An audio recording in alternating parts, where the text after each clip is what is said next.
Okay Prithvi గారు, so మీ ఫాదర్తో మీకున్న relation ఎలాంటిది అండ్ స్వీటెస్ట్ మెమొరీ ఏంటి? డిస్క్లైమర్ ఏమైనా చెప్పమంటారా? ఇప్పుడు వద్దులేండి, మీకు అర్థమై ఉంటుంది ఆల్రెడీ. స్వీటెస్ట్ మెమరీ అంటే మాది ఇప్పుడు ఇక్కడ డైరెక్టర్ గారు ఉన్న ధనరాజు గారిది మాది ఒకే ఊరు, తాడేపల్లిగూడెం.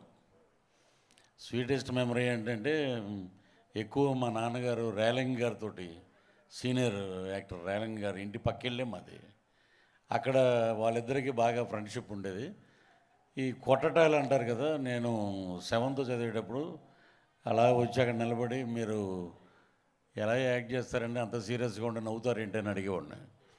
ఇది ఆయన మా ఫాదర్ కలిసినప్పుడు చెప్పేవాడు, చితగొట్టేవారు.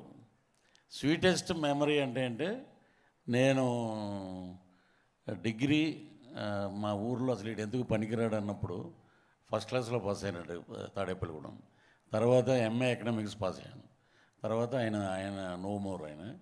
సో నువ్వు ఎంఏ పాస్ అయితే అప్పుడు చెప్దాంలేరు అన్నారు, ఆయన లేరు. అదే నాకు ఎప్పుడు వెలితిగా ఉంటుంది.